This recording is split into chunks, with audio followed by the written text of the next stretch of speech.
The European Commission's unveiled a $1 trillion Green Deal to make the EU carbon neutral by 2050. The Commission's President, Ursula von der Leyen, says the draft agreement is Europe's man on the moon moment. She says it'll phase out the worst polluting industries and technologies and bring net greenhouse gas emissions to zero. Under the agreement, a quarter of the EU's annual budget would be spent on green goals like substituting fossil fuels with cleaner sources of energy. Nearly $300 million will be used to provide cheap loans to start environmentally sustainable businesses.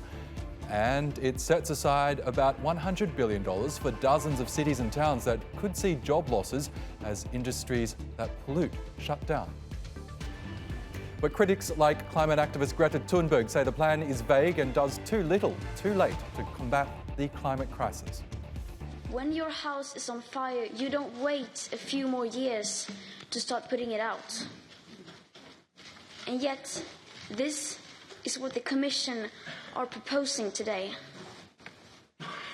When the EU presents this climate law and net zero by 2050, you indirectly admit surrender, that you are giving up on the Paris Agreement, giving up on your promises, and giving up on doing everything you possibly can to ensure a safe future for your own children.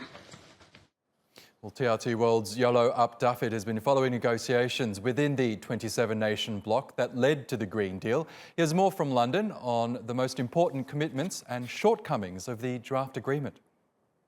The European Commission claims that what is being adopted in Brussels on Wednesday is the first ever European climate law. They think that this is very, very important. It has to be adopted and accepted by the European Parliament. It has to be, more importantly, accepted by the Council of Ministers, which has the representatives of all the 27 member states, to try and implement this climate law to make Europe climate neutral and carbon free by the 2050, by the middle of the century.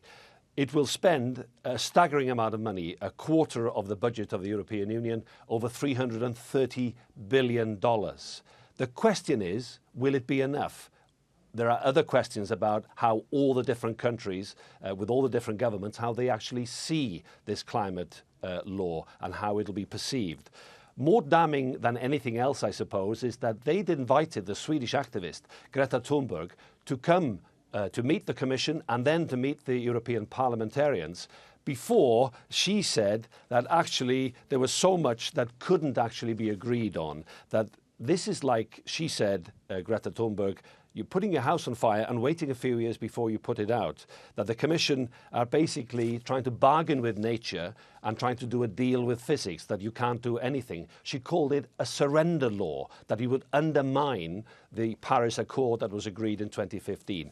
And there are a number of issues which a lot of environmentalists and economists are afraid. That is, not enough money is being spent. How do you deal with a common agriculture policy and sorting out beef production and sheep production? What do you do with clean air and emissions of transport and cars and aeroplane emissions? What are you going to do to try and decarbonize the energy sector, where we get our electricity and power from, to close down those coal power stations? There are many, many, many questions for Europeans to answer, and that's what Greta Thunberg raised today.